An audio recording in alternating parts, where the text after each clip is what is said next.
என் சொல் கேளீர் நேயர்களுக்கு வணக்கம். பொதுவா திரைத்துறையில இருப்பவங்க அதே துறையில அடுத்த கட்ட நகர்வுக்கு போவாங்க. அதாவது கேமராமேனா இருப்பவரு டைரக்டரா கூட போவார். ஒருவேளை டைரக்டரா இருக்கிறவரு தயாரிப்பாளரா கூட ஆயிருவார். இதுதான். இந்த சூழல்ல பல படங்களுக்கு ஒளிப்பதிவாளரா இருந்தவரு இன்னைக்கு அவர் என்ன பண்ணிட்டாருன்னா தன் திரைத்துறையிலிருந்து மாறி விவசாயத்துக்கு போயிட்டாருங்க. விவசாயம்னா சும்மா சாதாரண இந்த மாதிரி கிடையாது. நெல் இது மாதிரிலாம் இல்லாமல் பாரம்பரியமாக இருக்கக்கூடிய அந்த பயிர்கள் எல்லாம் பயிரிடாமல் வித்தியாசமான முறையில் அவர் என்ன பண்ணிட்டார்னா அரிய வகை பழம் ட்ராக் அண்ட் ஃப்ரூட் இதை தாங்க அவர் விவசாயம் செஞ்சிருக்கிறார். இதன் மூலமாக நல்ல லாபமும் பெற்றுக்கொண்டிருக்கிறார். இப்போ இந்த அரிய வகை ட்ராக் அண்ட் ஃப்ரூட்டை எப்படி பயிர் செய்யலாம், என்ன மாதிரி நிலத்தில் பயிர் செய்யலாம் அப்படிங்கிறத பற்றியும், எப்படி லாபம் எடுக்கலாம் அப்படிங்கிறத பற்றியும் ஒளிப்பதிவாளராக இருந்து இன்னைக்கு ஒரு விவசாயியாக மாறி இருக்கிற திரு பாலபரணிகிட்ட கேட்டு தெரிஞ்சுக்கிடுவோம்.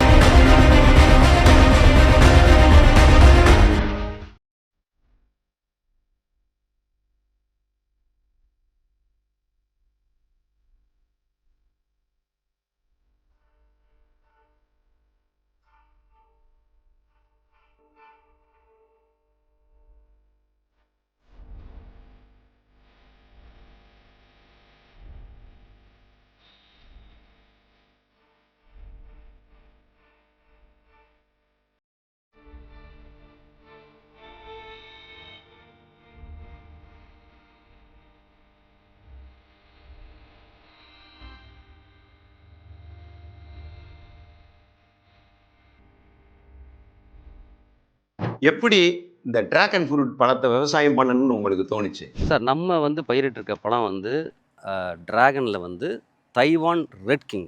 இந்த ரெட் கிங் பார்த்திங்கன்னா நல்ல சுவையாக இருக்கும். இதோட சிறப்பு அம்சம் என்னென்னா 58 வகையான நோய்களை தீர்க்கக்கூடிய மருந்துகள் அனைத்தும் இந்த பழத்தில் இருக்குது. மெயினாக நான் 1, 2 சொல்கிறேன். இதில் பார்த்திங்கன்னா சர்க்கரை வியாதி, கேன்சரு, ஹியூமோக்ளோபின் இன்க்ரீஸ் பண்ணுறது, அதுக்கப்புறம் தோல் சம்பந்தமான வியாதிகள், அதுக்கப்புறம் கர்ப்பிணி பெண்கள், குழந்தைகளுக்கு கொடுக்கலாம். அதுக்கப்புறம் இந்த பழத்தை கட் பண்ணால் குட்டி குட்டி விதை இருக்கும். அந்த விதையில் பார்த்திங்கன்னா ஒமேகா 3 அண்டு 12 அதில் நிறைய இருக்குது.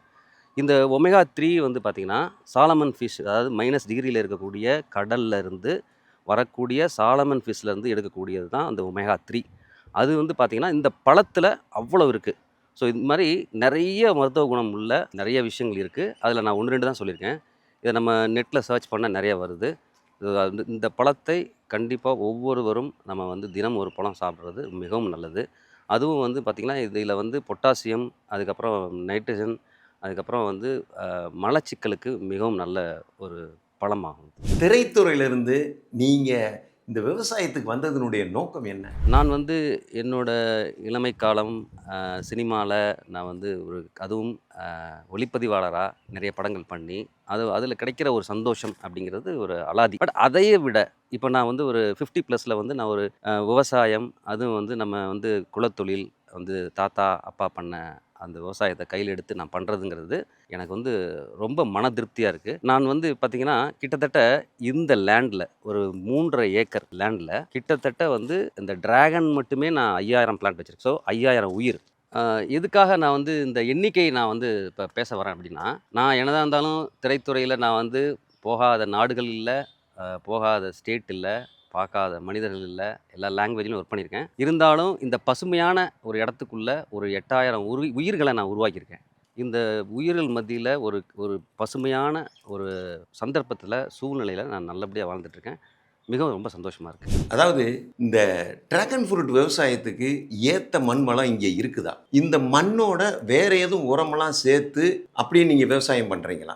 இந்த மண் வகையை பற்றி பார்ப்போம். நம்ம இந்த டிராகன் பிளான்ட் களிமண்ணை தவிர மற்ற எல்லா மண்லேயுமே இந்த டிராகன் சாகுபடி நல்ல விளைச்சலை கொடுக்கும்.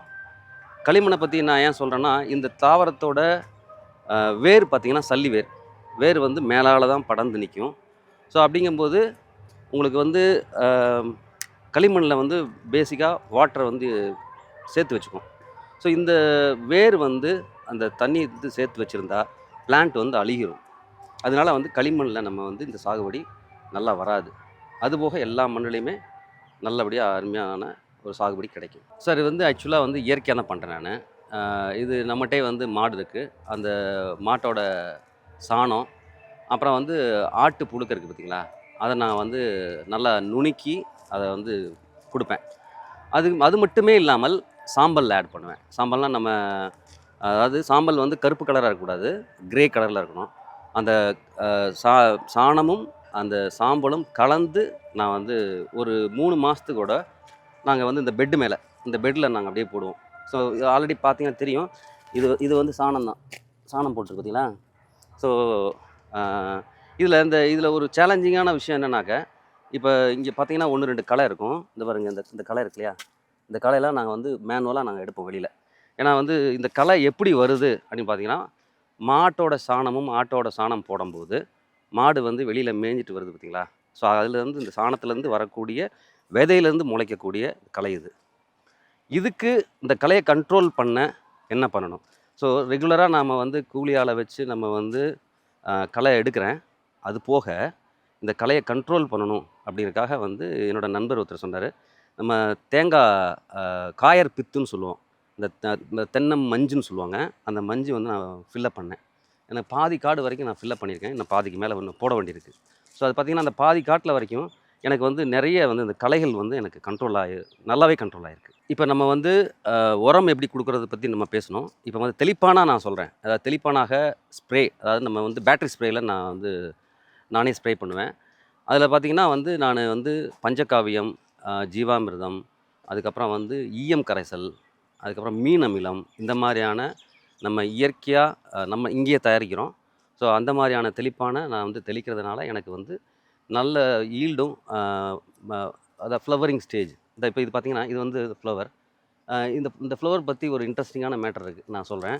அதாவது இந்த பூ வந்து இரவில் தான் பூக்கும். இதுக்கு பேர் வந்து இரவு ராணி அப்படின்னு வந்து ஒரு பேர் இருக்குது. இரவு வந்து பார்த்திங்கன்னா நைட்டு வந்து ஒரு 7 மணிக்கு இந்த பூக்க ஆரம்பிக்கும். பூக்க ஆரம்பித்து காலையில் ஒரு 7 மணிக்கு இது வந்து டோட்டலாக மூடிடும். ஸோ மூடின பிறகு அதோட இந்த பேக் எண்டு இருக்குது பார்த்திங்களா, இந்த பேக் எண்டு தான் இந்த ஃப்ளவர் வந்து பெருசாக இந்த அளவுக்கு வரும்.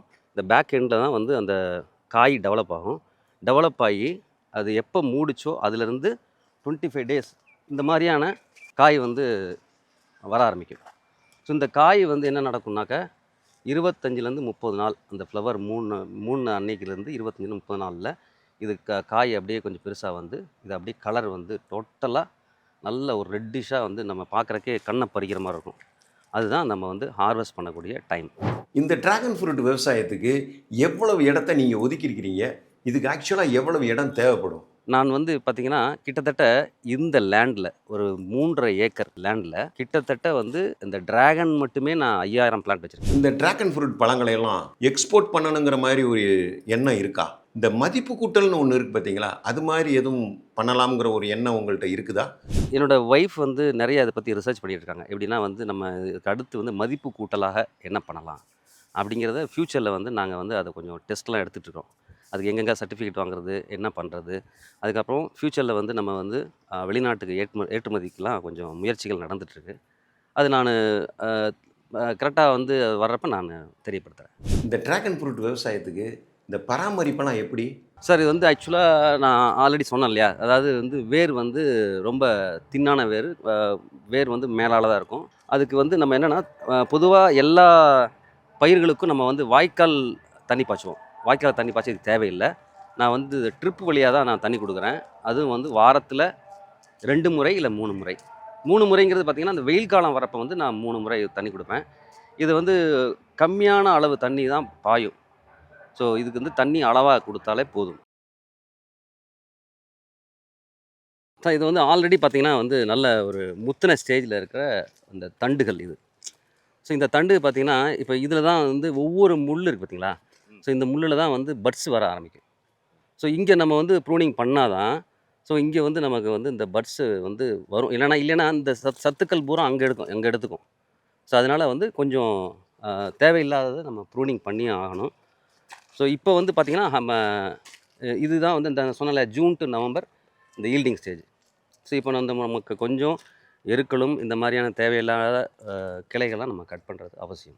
இந்த டிராகன் ஃப்ரூட் விவசாயத்தை பற்றி நமக்கு நிறைய தகவல்கள் திரு பாலபரணி அவர்கள் கொடுத்துருக்குறாங்க. என் சொல் கேளீர் சார்பாக அவருக்கு நன்றியும் பாராட்டுகளும். இது வரைக்கும் என் சொல் கேளீர் யூடியூப் சேனலை வாட்ச் பண்ண உங்களுக்கு மிக்க நன்றி. விவசாயம் காப்போம். எப்பொழுதும் விவசாயத்தை மறக்க வேணாம். ஏன்னா அது வந்து நம்மளோட பாரம்பரியம். இன்னும் பாருங்கள், அதிகபட்சம் 5 வருடம் யாருக்கெல்லாம் பூமி இருக்கோ அவங்க வயிறு மட்டும் தான் நிறையும் அப்படிங்கிற ஒரு கண்டிஷன் கூடி சீக்கிரம் வந்துடும். நிறைய வந்து சாஃப்ட்வேர் பீப்புள்ஸ் ஆகட்டும், வெளியில் பண்ணுறவங்க எல்லாருமே வேறு ப்ரொஃபஷன்லேருந்து விவசாயத்துக்கு கன்வெர்ட் ஆகிட்டே இருக்காங்க. தயவு செய்து நீங்களும் அட்லீஸ்ட் ஒரு மரமாவது நடுங்க. உங்கள் மாடி வீட்டு தோட்டத்தில் முடிஞ்ச வரைக்கும் இயற்கையாக விளைய வச்ச காய்கறிகளை சாப்பிடுங்க. ஆரோக்கியமாக இருப்போம். உணவே மருந்து. நன்றி.